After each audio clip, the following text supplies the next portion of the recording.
6:30. Let's bring you up to date on today's front pages. The Telegraph looks like this. It's leading with the arrest of a British citizen after a radioactive substance was detected at Heathrow's security. Kate Blanchett there. This new film that she's in, this is called Tar, where she plays a conductor, an orchestra conductor. Yeah. And so apparently it's getting rave reviews. Guardian there, you see, fury over PM's bid to hand police sweeping powers to halt protests. Do you agree or disagree? Let us know this morning. Here's the Mail. Call this a cure for the NHS, Sakir, after health experts attacked his plans to let patients refer themselves for treatment. Going to be talking about that shortly. And the Sun leads on Princess Diana's butler's claim that Harry envied Will because he was served more at his breakfast. Despite what the headline may make you think. Chris Akabusi, Dawn Neeson here this morning to go through the... oh, you just get that, did you? It's just a seamless link there, straight into Chris. My friend, let's talk about this story which leads on the Mail here. And as someone who's had a lot of medical appointments in the past couple of years, a referral is a real pain in the backside, right? So what did I find a referral for the other day? A neurologist, that's what it was. So even though I'd already been to him, and then a neurologist tests if your nerves work, in my case, my nerves from my back into my legs. But anyway, instead of just being able to see him again, I had to get another referral. What's this whole game? Well, so what is the proposal here? Well, yes, so interesting, whoever prepared this paper for me said, call this a curse for NHS, and I think it meant cure for NHS circular. But anyway, back to your story. Oh, right. Yeah, I don't know if you see that there. But anyway, so circular, what I've got to say is, we're clear that there are some challenges with the NHS, and so we do need some grown-up thinking and discussion. So in one way, I think what Sir Keir is doing is just throwing something into the arena for debate. But this latest idea is that patients should have the ability to self-refer themselves to the specialists. Well, I agree. If there's something wrong with your car, if you need to go to Quick Fit, or you need to go to, I don't know, somebody that puts a new engine in or whatever, or get it respread, you know yourself. Yeah. You don't need to be going... That presupposes, with your car, you're intimate with your car, you know your car, and its quirks. But the challenge we have for most of us in the general public is that you're well for 80% of your life, and something happens, and then you go to Dr. Google, you think, oh my gosh, I'm dying, I've got a brain aneurysm, and you're going to the specialist, and specialists can't cope because we're all going down there, when actually you go through the GP, and this is what Sir Keir is against.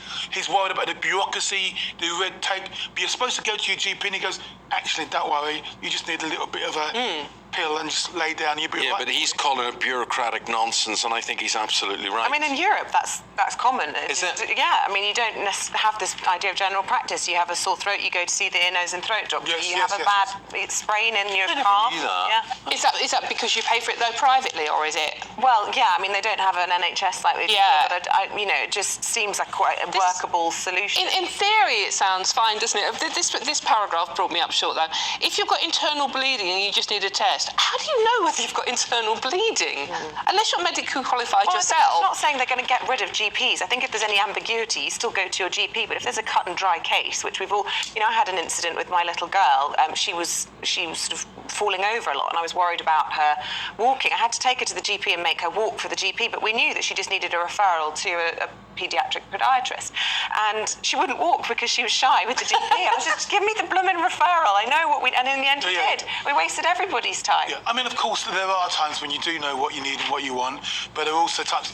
The challenge you will have, and I think what the professionals who are sort of castigating Sir Keir Starmer are thinking, you go to Dr. Google and you think, oh, OK, I'm all right, and you sit at home and actually you're not all right. Yeah. Yeah. If you go to GP, they go, no, you're not all right, you go to see a specialist. Or the other way around, you go to the specialist and actually there's actually nothing wrong with you. So I do get the argument, but the best thing is we've got to start a discussion because the NHS is struggling. We don't have enough GPs and they're all overworked anyway, so let's just go straight to the guy that we're supposed to go and see. Right, so let's talk about, this is the front page of the Daily Telegraph, a terror arrest over uranium discovery. Fill us in on the background to this, Dawn. Yeah, it's an interesting day for the papers because they've all got different stories on page one, so it's no one story. So it's interesting the Telegraph have picked up on this one. This happened on the 29th of December when a cargo of scrap metal was discovered to contain a very small amount of uranium. It was coming in from Muscat in Oman. And a Brit has been arrested. He's in his 60s, he lives in Cheshire and has been questioned under the Section 9 of the Terrorism Act, making or possessing a radioactive device, which is an incredibly rare thing to be questioned under. The newness of this particular story this morning is that the Iranian regime has recently executed a joint Iranian-Brit national after allegation of spying. And before he was killed, he alleged that he had been tortured for 3,500 hours by the Iranian. So relations between Britain and Iran aren't great this morning, and that is the new take on this particular story. The chap, they say there's nothing to be worried about. I mean, it's a very small quantity of uranium, and it was destined for an Iranian registered business in this country, which is the other link. And he is under arrest, but he's on bail. The chap's been arrested until April, so nothing to worry about. But the new take is relationships between the UK and Iran deteriorating rapidly. Really interesting hearing Ian Duncan Smith on Camilla Tominey's new politics show on GBNEWS, which is excellent, by the way, on a Sunday morning. And he was yesterday saying that we need to get out of the Iran deal, it's a disaster, and that we should be absolutely sanctioning the Revolutionary Guard in Iran. Whether or not they'll do that, interesting anyway, from a former leader of the Conservative Absolutely. Well, you think what they're doing out there, Isabel, especially to women at the moment, it's sort of like being put to death for not wearing the right clothing. The biggest weapon, my auntie used to always tell me, the biggest weapon that Satan has is that people don't believe in him. This is the biggest plus that he has. So the biggest weapon that the devil, Lucifer, Satan, call him as you want, has is that people go, oh, no such thing as the devil or whatever. So there's a massive rise in Satanism, Chris. Yeah, so according to the Daily Star, so it must be true. Oh, pardon me. Very good columnist on a Wednesday. Just saying. Deal with the devil. Basically, younger people are disillusioned with traditional religion, with its formality and its perceived austerity, and are tinkering with the devil because apparently it allows them to express their individualism. They want to connect with the rituals, self-realization, and their own self-belief. Although, you know, I mean, I was for 10, 15 years a sort of evangelical fundamentalist Christian, and there's plenty. Are you not anymore? No, I wouldn't say fundamentalist or evangelical. Did you turn to the dark side? Oh gosh, no, no, definitely not. No, I mean, I had a very visceral experience, which made my faith very strong in 1987, and I still retain some sort of links, but I'm just not committed to the formulaic nature of Christianity. Do you believe in the devil? I believe in evil. Yes. I believe in evil. I don't know the personification like the devil. I think that might be going too far. But I do believe in evil. Well, he was Lucifer. Lucifer was an angel, wasn't he? An angel of light. Lucifer. That's why Lucifer. Yeah. An angel of light. Yeah. I mean, I certainly think that what we try and do is live in this scientific reductive world and not aware in the main, or pretend that there is no alternative universe, alternative realms out there. You know, like for example, we seeing is believing is often said, but actually I do believe there's much more to life than meets the eye. And you know, we have our specs on and we can see, but actually we can't see infrared, we can't see ultraviolet. You can't see love, you can't see friendship. There's so many things that we actually can't see. So yeah, I very much believe in spirituality, in alternative energy. Whether I go down the route of the devils is a different matter. Would you believe in evil?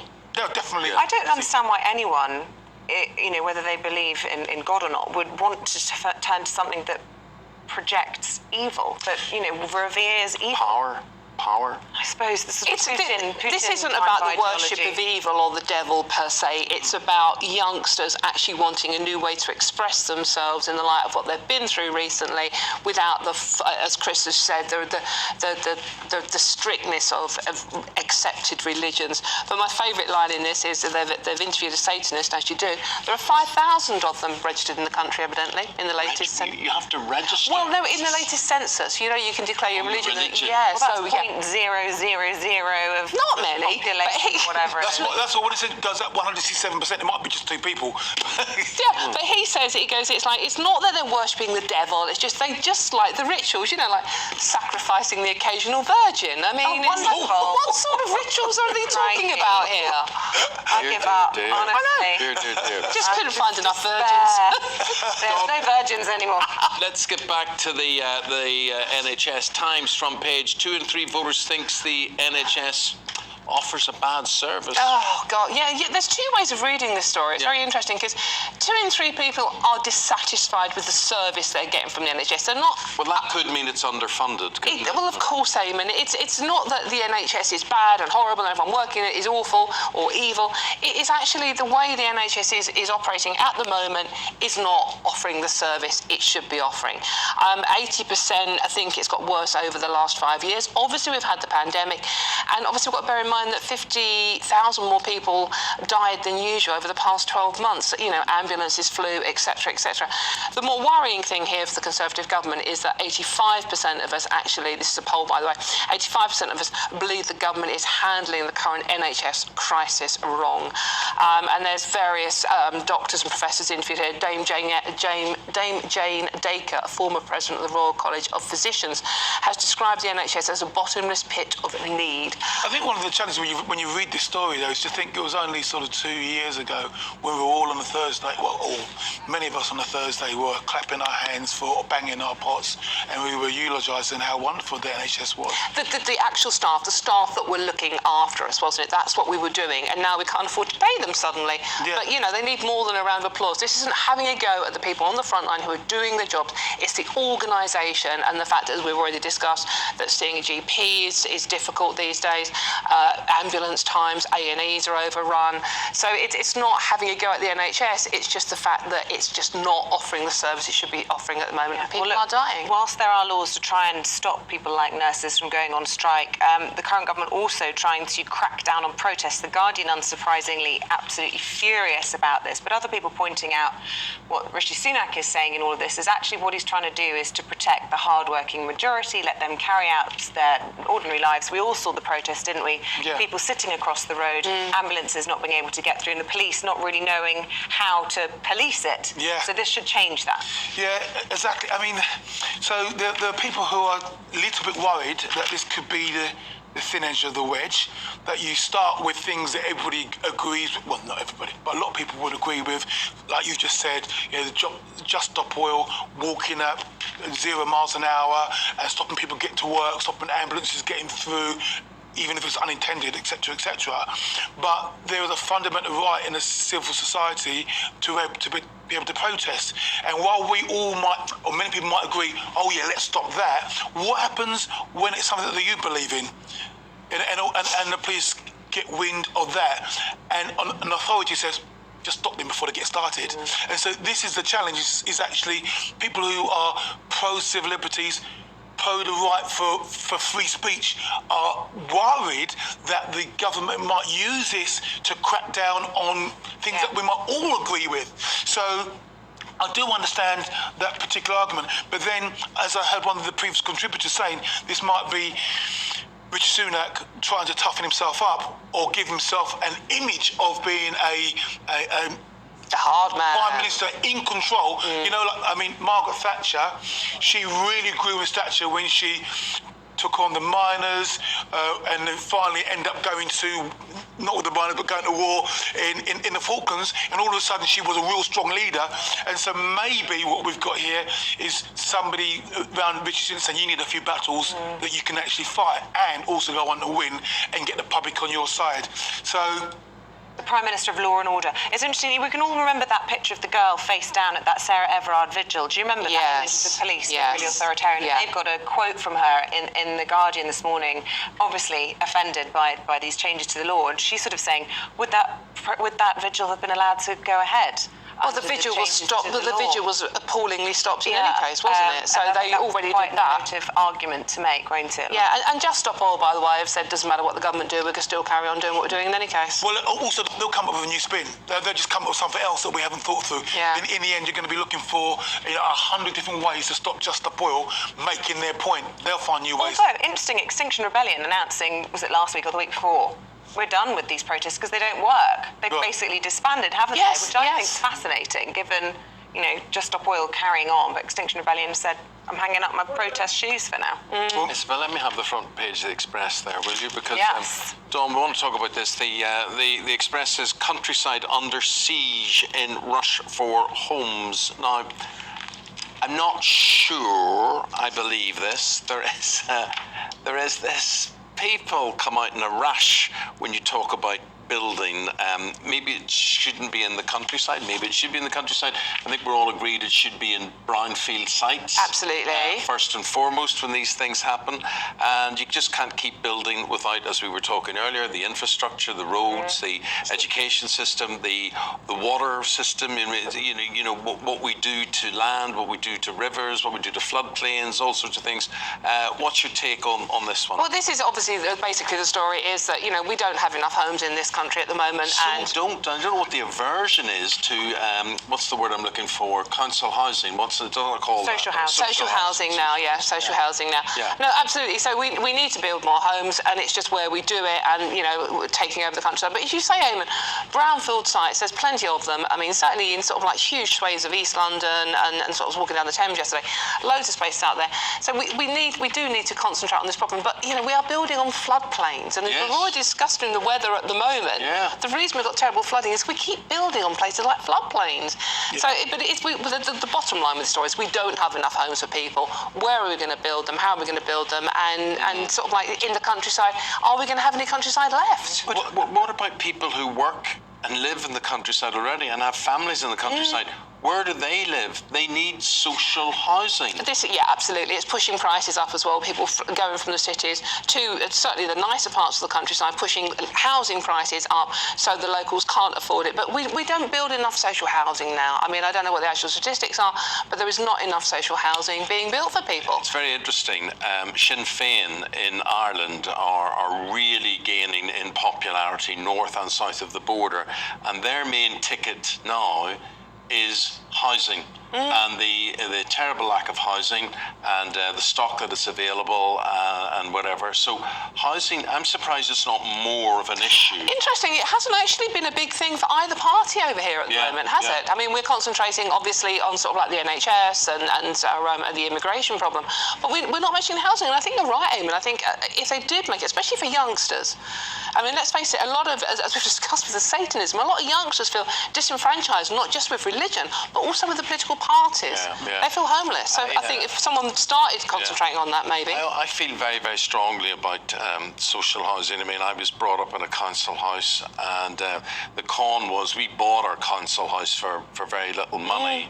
But the point is, you just assumed they were going to build more council houses, but they weren't doing it. And the idea that people in social housing don't have families, don't have aspirations, aren't good citizens, aren't good for the community. It's just a nonsense, and it needs to be addressed. I just don't understand why the system is so broken. Did you live in a social house, or? I live in a children's home. Yeah, that's right. Of course you did. I was brought up in a children's home. So I mean, I think the challenge you do have here, and we have touched on it, is this NIMBYism, is that people don't want a social. So I live in a beautiful part of the countryside, in the middle of like 750 acres of parkland, and the idea is, okay, would I want my children's home? Would I want Keezy Akabisi? That's what I was called as a child. Keezy Akabisi. Would I want Keezy Akabisi and the 25 children from the children's home living at the end of my garden? Difficult, isn't it? I honestly think if we all examine our consciences, we probably have a NIMBY deep down, NIMBYism, whether or not we want to admit it or not. But because we have to accept. Keith is the sort of guy, I'll climb over your fence, nick your apples, not realising you might have broken Mr. Akabusi's fence in getting the apples. That is a terrible attitude. That is like saying every motor mechanic, every painter and decorator, everybody who works in a factory, and if they live in social housing, they're undesirable. No, Eamonn, I'm just saying, Keezy. I was talking about myself. I know. I'm not criticising you for, my friend. I know it is a view that you're honest enough to express there. And again, we just want to know from you watching and listening at home what your take on it is. And I think we should return to this next time around, what people have to say. You can tweet me at Eamonn Holmes as well with that one. Let's bring you up to date with